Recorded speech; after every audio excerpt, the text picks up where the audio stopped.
Hi, folks. It's Bill and Wendy again. Jonathan is trying to get some loans closed That's right. before the end of Somebody's the got to month. work around here, right? That's right. We have a wonderful guest today. Ever wondering how Fernando learned about Andalucci, yeah. like his name. If you ever want to know how he learned about self-storage, We got the daddy. we got Guru. That's right. Right after.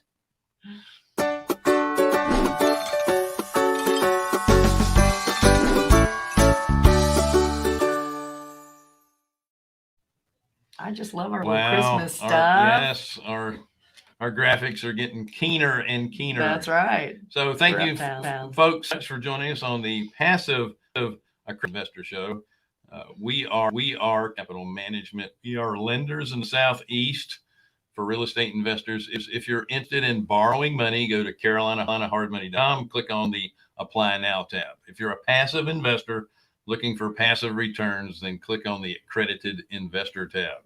Don't forget to like, share, subscribe, hit the bell, and don't forget to sign up with Wednesdays with Wendy.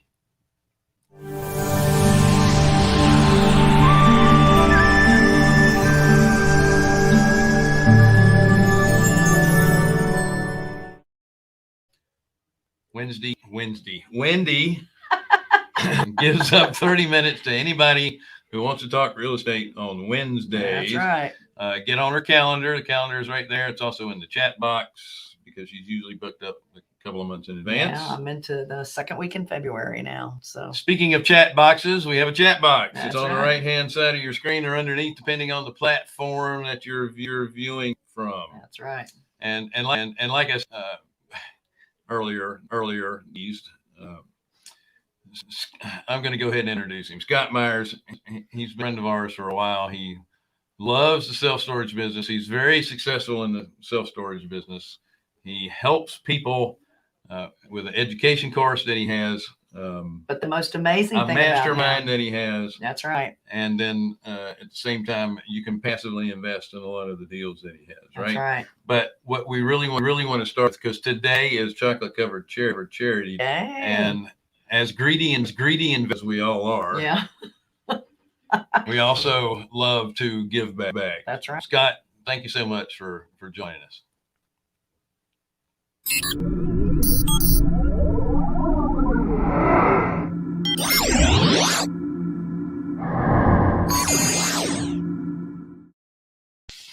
Surprise. Sorry, I forgot. We have a special guest graphic that you guys are fancy. That's all I got to say is you guys are fancy. I have never been introduced by a robot before. That is fantastic. It's hard to. Yeah. Do you speak robot, by the way? Well, if it's just a little bit of beeps and buzzes like that, I suppose I can. But yeah, that's my limit. You can pull out your old dial-up modem. Yeah, it's kind of what it sounded like.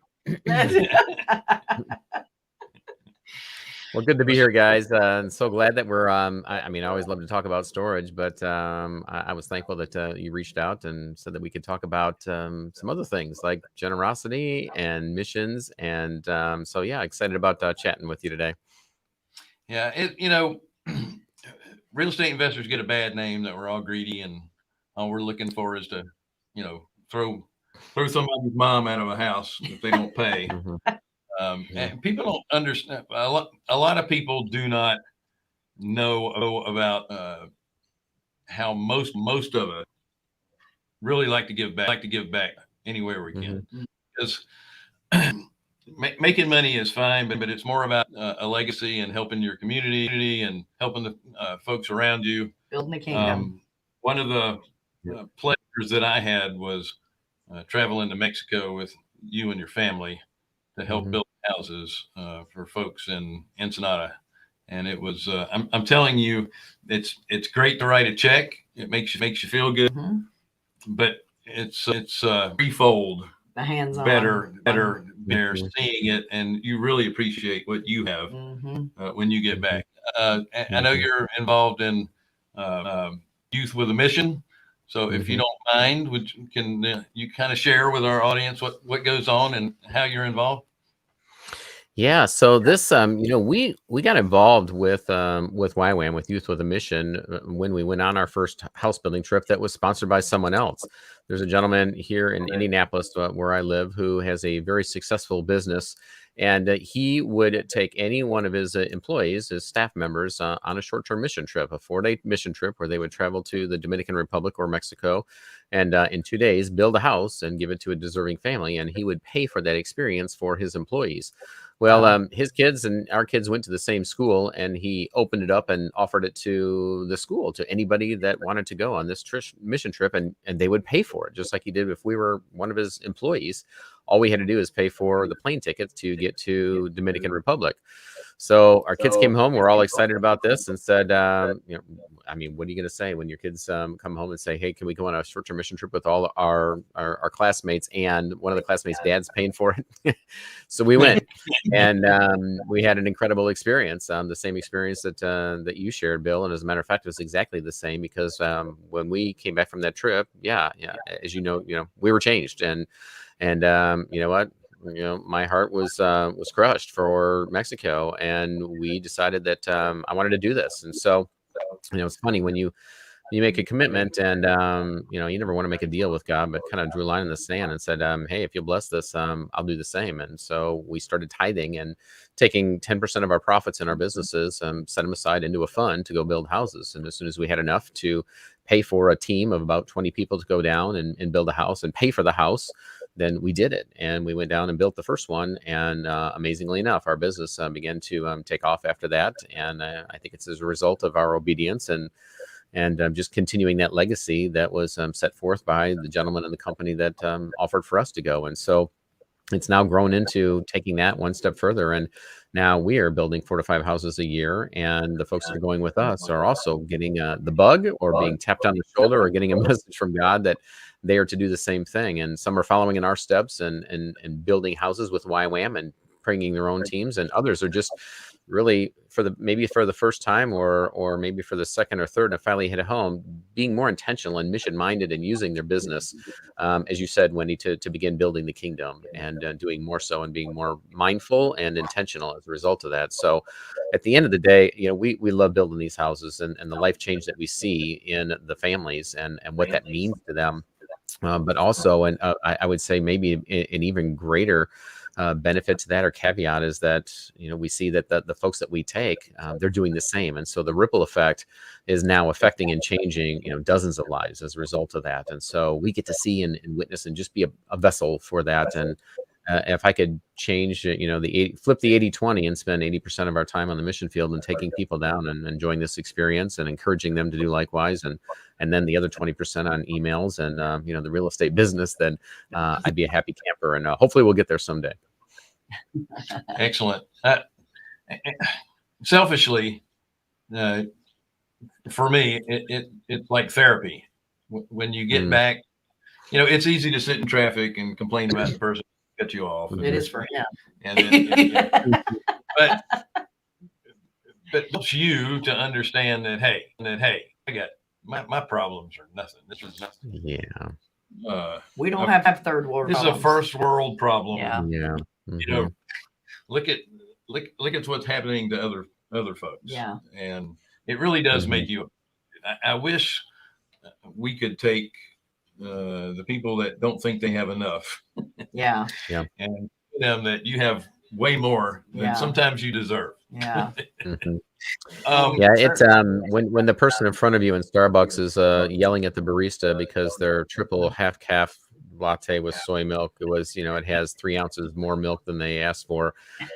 You really want to pull them inside and just say, really, why don't I take you on a trip, and we'll see how your perspective changes. And you're right, Bill. It's as often as we go.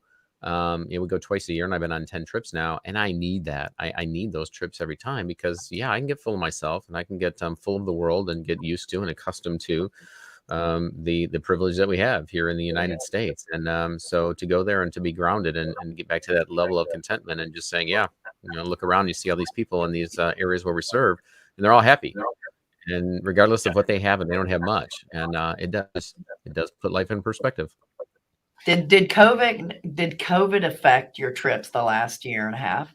It did, and that's so sad, Wendy. I don't know. This is a big deal to us, obviously. And so anytime that when we look at the fact that we couldn't go on these trips, but what happened in the third world countries that don't have the big safety net, and the affluence like the U.S. and the Western world, there's a lot of people that died through 20 and 2021, and not from COVID. They died from starvation, basic Right. medicine, and just all the challenges that those countries, it's magnified tenfold from them being isolated and living paycheck to paycheck when they're in lockdown and they can't go work. They went hungry, and they literally did.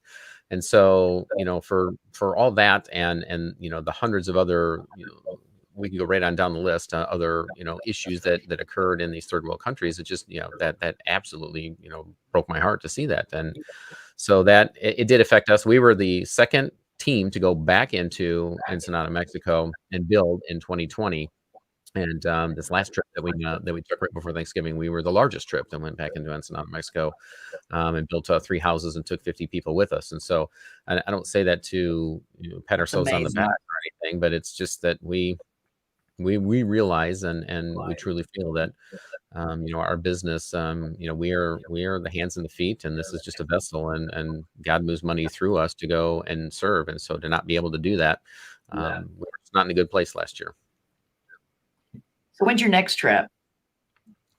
So next trip is coming up in June, and we're waiting to hear back from the base in YWAM as to the dates that we can build. So we're most likely the second week of June. We try to allow kids to get out of school because this is a family-friendly mission trip that we take. So we give them some time so that the kids can go, and we'll get a schedule after that. And usually, as Bill knows, Friday, Saturday, Sunday, Monday is what we try to schedule these trips for. So bank on that, somewhere close to that around the second week of June.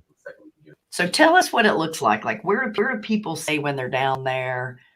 How are they eating? What kind of clothes do they need to take? Do they need to bring tools? What does that look like? Yeah. You don't need to be prepared. We don't need carpenters. We don't need skilled craftsmen at all. And that's why we took Bill, and still got the house done. And, these are soft office hands. Yeah, I'm in the real estate business, but let's face it. It's a good thing we have 1.5-inch trim. We can cover up any mismarked, miscut, mismeasured wood and drywall, thankfully. We just need people that's got a heart for serving, is all. I mean, we start kids as young as 6 years old, and up to when we've had grandparents that are in their 80s that sat in a chair and really provided encouragement and helped out and painted a little bit when they could. But Wow. we have about 20 people that go down, and we just bring your work clothes. That's it. Clothes that you don't mind getting dirty and painting in, and the crew takes care of the rest, meaning YWAM. The staff is incredible. They organize the entire trip. My wife, I won't take anything away from her because she does a lot of organizing and herding the cats, all of us that go down there. But when we get there, YWAM really kind of takes over from there. We show up on the site. We have orientation the day before, and then we show up on the site. All the tools are there. We show up with a slab of concrete, a pile of wood, the generator, and then the YWAM staff, the builders, they tell us what to do and measure this, cut this, nail this, and there's usually a handful of us that have been on these before that we can kind of assist and know what to do. My 15-year-old daughter knows how to build a truss and roof a house now. From memory, she can tell anybody how to do that. But there isn't any skills necessary or required. Anybody can paint. Anybody can, nail a board, and there's nothing too dramatically technical about these houses that we built. That's awesome. It's funny. I looked through the pictures that we had, and speaking of the kids that live there, that have nothing, they have nothing. They're still smiling and laughing and having fun. But you were talking about the paint. I think I saw more paint on the people than I saw on any of the wood. And every single time that we encourage them to get involved, whatever they want to do. But then as soon as those kids come over, I mean, they don't have too many changes of clothes. They don't have too many clothes, period. And so when they start helping out, they never change. They just start painting whatever they get on, and it's pretty much ruined by the time they're done. But they're not shy, and then usually at some point it becomes a game with the other kids that we bring down as well. And that's ministry too. It's just good work that our kids are doing with those kids, and everybody walks away with just an incredible positive experience. That's awesome. Well, listen, Ready for another trip? Yeah, I already talked to Scott Awesome. about Mhm. next November. What was I going to say? I don't remember. Okay, so thank you for sharing about YWAM. My pleasure. Be shared. And there's a couple of websites there in the chat to check out who YWAM is and some of the other stuff that they do. They have, I know they have schools that they've set up all over the United States as well for people that want to get their degrees, and even I think they have high school stuff too as well, right? Yeah, they really do. Yep, they're a pretty incredible organization. Yeah, it really is. It really is an awesome organization. Let's talk about your business. First of all, as I teased in the beginning, you are the self-storage guru. Yeah. You do teach courses, and you have a mastermind. Tell us a little bit about that.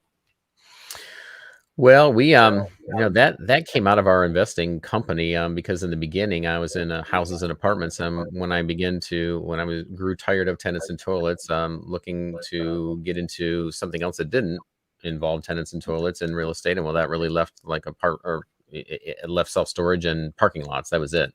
Well, it came with a lot of value in parking lots, and so I began looking into storage, and there really wasn't anybody to kind of assist in that. There wasn't a guru. There wasn't anybody teaching that, and so we learned by School of Hard Knocks and paying consultants and other mentors, and just going to the trade shows and talking to anybody and everybody I could. And so once I got into the business, it just kind of happened organically. And I used to run the Real Estate Investor Association here in Indianapolis, and started holding some workshops. And one of the agents for the national speakers found out about me and what we were doing, and said, "Hey, why don't you put together, a course, and I'll put you out on the road." And I said, "Well, that sounds great, because I write the checks to those people that go out on the road and teach about other things in our real estate investment group." And but little did I know, what that would entail and how it took off.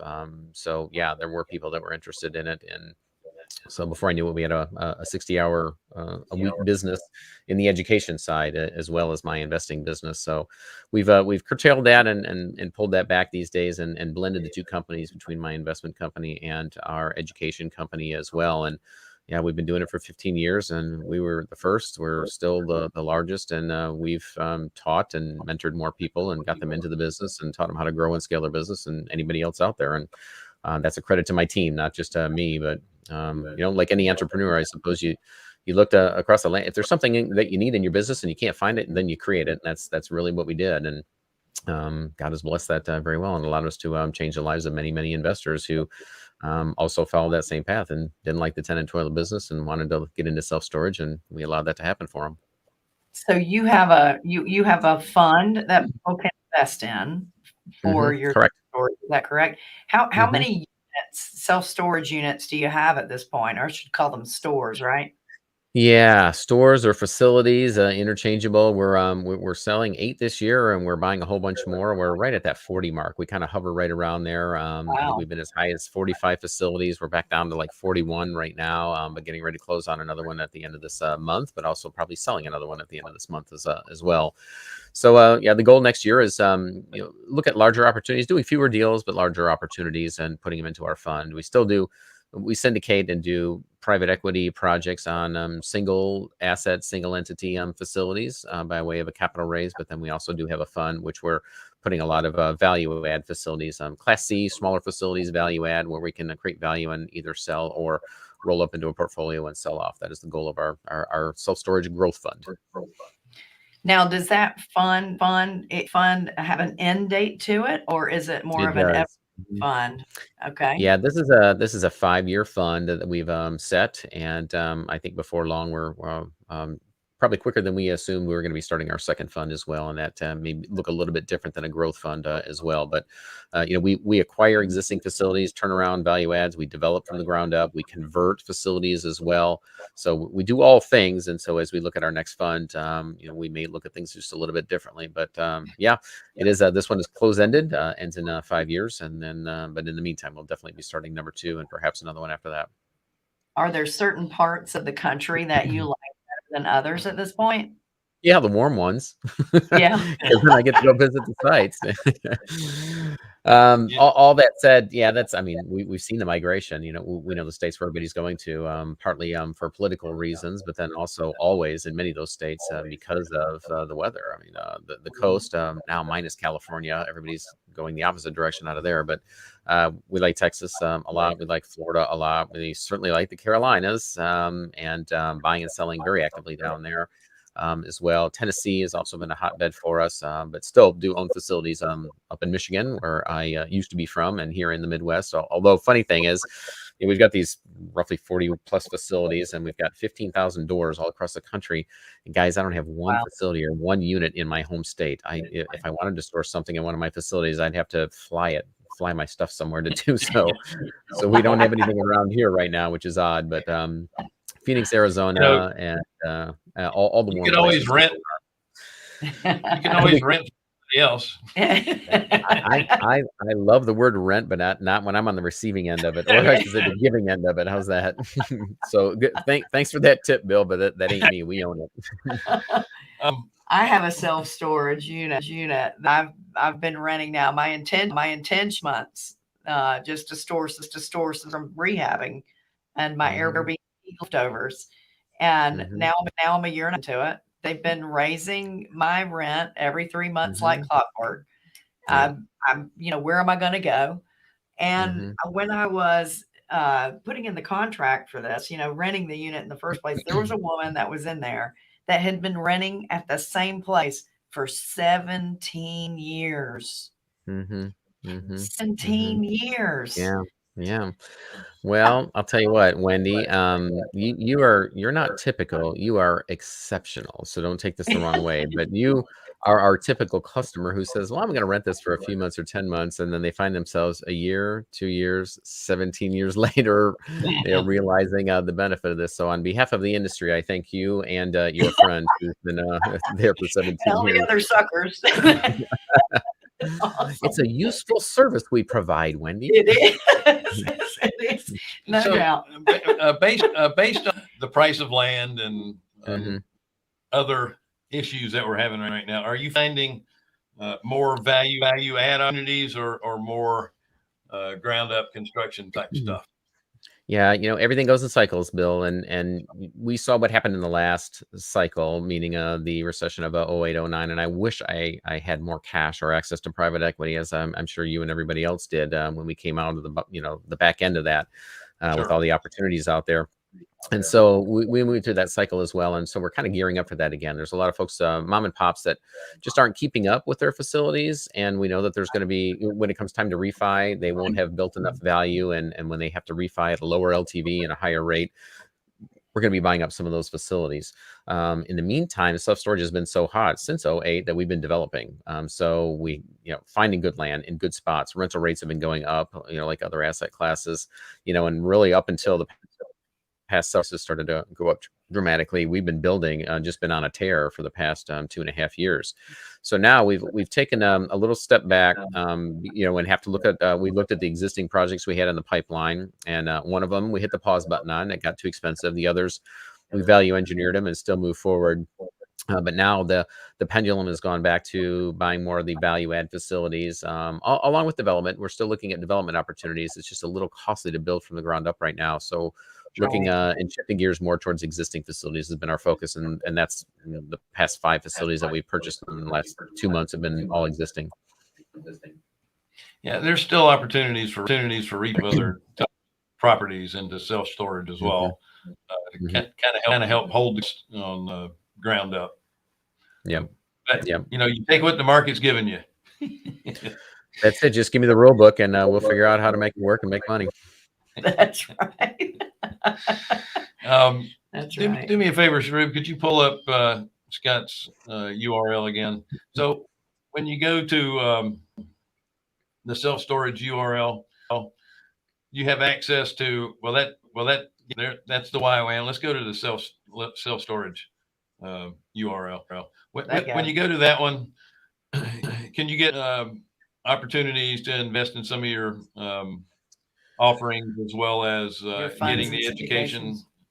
We do. Yep. That's all things self-storage and everything that we do is laid out there. All the resources, even some free ones to learn you on how to invest in self-storage, whether you're going to do it passively or actively. And then obviously, if you want to do a deeper dive on the active side, we have a full suite of resources to teach you about the business. And then there's a link and a tab to the passive side of our house, if you will, that shows the opportunities that we have available now, as well as a history. You can see just exactly how we do it. And we show the returns that we've given to our investors as we've exited on the back end for them.